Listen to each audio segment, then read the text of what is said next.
एक महात्मा जी थे जो घूर घूर करके जीव को जगा रहे थे, क्योंकि संसार का लोग बहुत दुखी हैं। लोग सुख खोज रहे हैं संसार में। आए बाबूजी, संसार बहुत बड़ा दुखालय है, इसमें सुख नहीं है। सजनाओ, संसार बहुत बड़ा दुखालय है, यहाँ पर सुख नहीं है, लोग सुख खोजते हैं। मर्यादा पुरुषोत्तम श्री राम विष्णु का अवतार थे। शादी हुई, धनुष यज्ञ हुआ, शादी करके घर आए, राजा अभिषेक को घोषणा करवा दिए राजा दशरथ। लेकिन प्रभु की प्रेरणा हुई, जो रात में ही मंथरा लग गई, कैकेयी के द्वारा राम को वनवास हुआ और सीता को हरण हुई। भगवान राम, जिसे भगवान कहते हो, नगरी नगरी द्वारे द्वारे ढूंढ ढूंढे सबरिया, कहाँ गई मोर सीता प्यारी, नैनों की पुतरिया, तेरे बिना अखिया नींदो नहीं, कैसे काटू रतिया। आए बाबूजी, मर्यादा पुरुषोत्तम श्री राम विष्णु के अवतार थे, लेकिन पत्नी के विरह में व्याकुल हो चुका था, पागल हो चुका था। लता से, पक्षी से पूछते थे, लता में वृक्ष होता है क्या? पक्षी जवाब दे सकती है, वृक्ष जवाब दे सकता है। सजनाओ, संसार बहुत बड़ा दुखालय है, लोग यहाँ सुख खोज रहे हैं, यहाँ सुख है नहीं। आए बाबूजी, धर्म है धारण करने की चीज, जहां दया तहां धर्म है, जहां लोभ वहां पाप, जहां क्रोध तहां काल है, जहां क्षमा तहां आप। धर्म धारण करने की चीज है। महात्मा जी उपदेश करते हुए कदम को आगे बढ़ा रहे हैं। आए बाबूजी, कदम को आगे बढ़ा रहा था, इतना ही देर में शाम का वक्त हो जाता है। शाम का वक्त था, माघ महीना के दिन, कठोर ठंडी। महात्मा जी एक सेठ से कहा, सेठ जी क्या विश्राम आलय है? कहा विश्राम आलय, इनको हटाइए, हंस बात मत कीजिए, टाइम इज मनी, बहुत कीमती समय है, इनको अलग बैठाइए ना जी।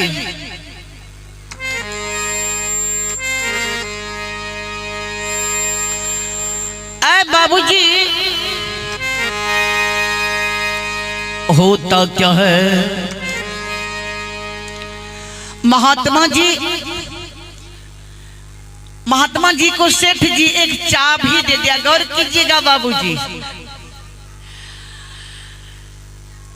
एक चाबी दे दिया और कहा, रात भर विश्राम करने का इच्छा है तो कर लीजिए विश्राम। रात भर महात्मा जी विश्राम किया। सुबह जाते समय केवल चाबी देकर जा रहा था। कहा केवल चाबी से काम चलने वाला नहीं है, इतना बड़ा फ्लैट देख रहे हो, इसमें कीमत लगा हुआ है। जब तक इंसान कंजूस नहीं बनता है तब तक सेठ नहीं बनते। महात्मा जी मुस्कुराते हुए कहते हैं, सेठ जी, फूल पर सोने वाले शमशान में सेज न होती, कितना हो कमाओ हीरे मोती, परंतु कफन में जेब न होती। महात्मा जी कहते हैं सेठ जी से, शमशान में सोने वाले, महात्मा जी कहते हैं फूल पर सोने वाले शमशान में सेज न होती, कितना हो कमाओ हीरे मोती, परंतु कफन में जेब न होती। आंधी के आगे बेना का बयार क्या लगे, जहां हवा का तूफान चल रहा है, क्या छोटी सी पंखा की हवा लग सकता है? ऐ बाबूजी, छोटी सी पंखा की हवा नहीं लग सकता है। कहा बात बनाने से काम चलने वाला नहीं है। तुम थ्योरी कर रहे हो, प्रैक्टिकल में उतर कर देखो। लोग थ्योरी तो सब कर लेते हैं, हम भी कर लेते हैं, लेकिन प्रैक्टिकल में फेल हो जाते हैं। लेकिन एक बात है, चित्रगुप्त साहब के अल्ट्रासाउंड से क्या हम बच सकते हैं? बच सकते हैं बाबूजी।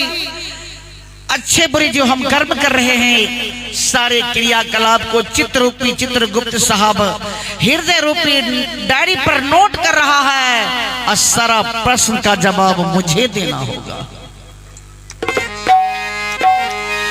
इस अदालत में घूस एवं परवी से हम बच जाते हैं, लेकिन चित्ररूपी चित्रगुप्त साहब के अदालत से बचना मुमकिन है। इसलिए सत्संग कहते हैं करने के लिए, सत जोड़ संग। हम जितना दिन सत्संग करेंगे वह मेरा निजी संपत्ति है, न सिर पर भारी लगता है, न कोई बांट सकता है, न कोई छीन सकता है। लेकिन बिना सत्संग के प्राप्त नहीं कर सकते हो। आए बाबूजी, कहा महात्मा जी केवल चावल से भूख मिटती नहीं है, जरूरत है दाल एवं सब्जी की। इसलिए तुम्हें पैसा देना होगा। यह बल्ब जो जल रहा है, जब तक इसमें अर्थिंग नहीं लगेगा तो बल्ब नहीं जलेगा। सजनों, महात्मा के पास में एक सुई थी। महात्मा जी सेठ जी को सुई देकर के कहा, सेठ जी यह स्वर्ग का टिकट है। जब तुम संसार से आओगे तो तुम सुई लेकर आना, मैं स्वर्ग का टिकट काट दूंगा।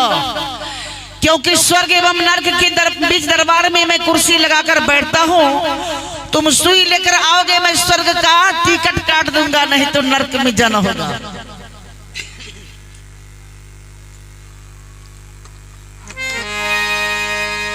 मुस्कुराते हुए सेठ जी सुई लेकर पत्नी के पास पहुंचा। पत्नी बड़ी समझदार थी। पत्नी कहती है, प्राणनाथ मुस्कुराते हुए आए हो, बात क्या है? कहा, रे पगली, स्वर्ग का टिकट लेकर आया हूं। पत्नी जोर से ठहाका मारती है।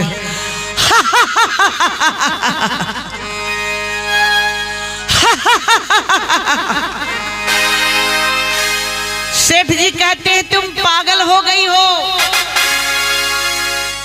कहती, हाँ प्राणनाथ, मैं पागल हूं।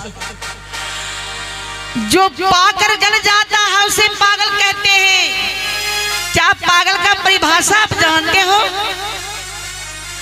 पागल थी इंद्रमती, खेमसरी, सबरी, मीरा, दादू, सुपात, सुदर्शन इत्यादि सब पाकर जल चुका था। 3 प्रकार का पागल होता है। दूसरा पागल का परिभाषा नीतिकार रामायण से दर्शाए हैं। ये है फर्स्ट क्लास का पागल, और दूसरा पागल है कनक कनक ते सगुना मादकता अधिकार। आहो बहुत बार बौराय नरा,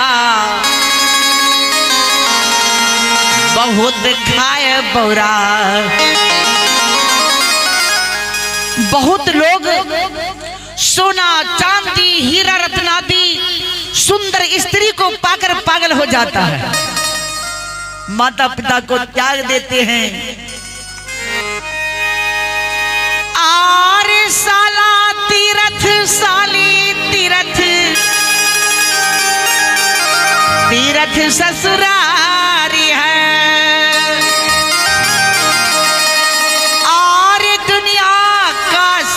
तीरथ झूठा, चारों धाम घर वाली है।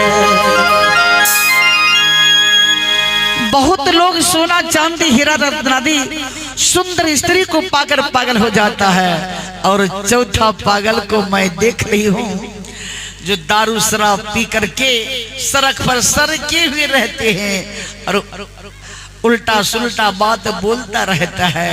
एक बार मेरा प्रोग्राम था, वैशाली जिला में जा रही थी, एक शराबी शराब पी करके सड़क पर लेटा हुआ था, अब कपड़े में पेशाब कर लिया। ये 3rd क्लास का पागल है। आए बाबूजी, कहती है प्राणनाथ, कान खोलकर सुनो,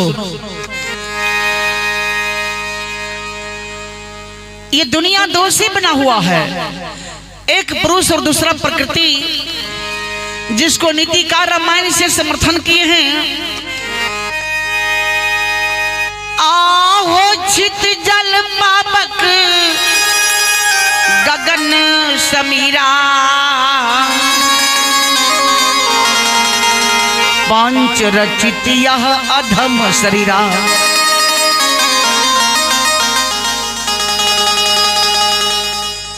छित मने पृथ्वी होती है, पावक मने अग्नि, शरीरा और समीरा मने हवा, गगन मने आकाश। शरीर रूपी पूर्व में सन करने वाले रहने वाले पुरुष या आत्मा है। और इसी को सदगुरु कबीर ने बीजक से दर्शाए हैं। 5 तात का पूतरा मानुष धरिया नाम, आहो एक कला की बिछुरे, विकल होत सब ठाम। 5 तत्व का पुतला, उसी का नाम है मनुष्य। 5 प्रकृति से बना हुआ। एक कला क्या है? शरीर के अंदर में प्राण एक ऊर्जा है जो सर्वांग शरीर को, नस नाड़ियों को संचालित करने वाली है। अब प्राण के साथ 2 सूक्ष्म तत्व निकल जाता है, जिसका नाम है अग्नि, वायु, प्राण। शेष बच जाता है धरती तत्व एवं जल तत्व। तो पृथ्वी से यह शरीर उठ नहीं सकता है। उठेगा तो सुई कैसे ले जाओगे? बोलिए बाबूजी, सुई ले जाने का जगह है? सुई ले जाने का जगह है? कहा सुई ले जाने का जगह नहीं है। इस संसार से तुम कुछ नहीं ले जा सकते हो। जो बनता है इसी जगह बिगड़ जाता है, जो खिलता है कुम्हला जाते हैं। संसार एक बहुत बड़ा रंग मंच है। संसार के अंदर में हम जितने भी प्राणी हैं सब नायक हैं। किसी को माँ का रोल है, किसी को बेटा का रोल है, किसी को पति का रोल है, किसी को पत्नी का रोल है, किसी को भाई का रोल है, किसी को बहन का रोल है। ड्रामा का रोल समाप्त हो जाएगा, शरीर रूपी मेकअप उतर जाएगी। कर्म का फल भोगने के लिए तैयार रहना होगा। फिर नीतिकार कहते हैं, तुलसी तन यह खेत है, मन कर्म वचन किसान, पाप पुण्य 2 बीज है, बोए सो न बेदना। तुलसी तन यह खेत है, मन कर्म वचन किसान, आहो पाप पुण्य 2 बीज है, बोए सो न निदान। मानव का जीवन जो है, मानव का शरीर जो है वो खेत है। इसके अंदर में रहने वाला मान कर्म वचन जो है वो किसान है। इस शरीर के अंदर में 2 ही बीज बो सकते हैं, चाहे पाप का बीज बोए चाहे पुण्य का बीज बोए। जो बीज को बो डालोगे वो फसल को काटने के लिए खुद को तैयार रहना होगा। आइए रामायण में, रामचरितमानस में आइए बाबूजी। वनवास हुआ था राम को, सीता एवं लखनलाल को वनवास नहीं हुआ था। लेकिन महारानी सीता मर्यादा पुरुषोत्तम श्री राम से कहती है, प्राणनाथ वनवास मुझे भी ले चलो। कहा वनवास मुझे भी ले चलो। कहा सीते तुम नहीं जा सकती हो, क्योंकि वन में बहुत कष्ट होता है, तुम वनवास नहीं जा सकती हो। तुम फूल से भी कोमल हो, मखमल पर चलने वाली, तुम रंगे पांव जंगल में कैसे चल सकती हो। सीता कहती है प्राणनाथ, अग्नि के साथ साथ फेरा लिया था और दुख और सुख में रहने का वादा किया था, वचन दिए थे। अग्नि के साथ, अग्नि जल वायु धरती आकाश के साथ साक्षी मान करके आपने साथ फेरा लिया था। क्या उस वादा को भूल चुके हो? आप वन में मैं महल में पति से अलग रह करके, इससे बढ़कर दुख क्या और हो सकता है। माता कौशल्या से कहती है, माँ राम को समझाइए, राम के बिना सीता जीवित नहीं रह सकती है। आओ जी बिनु देहा नदी बिनु बारी, वैसे अनाथ पति बिनु नारी। बार बार के धियक सुन गाबै छै, दिमाग काम नहीं करे छै।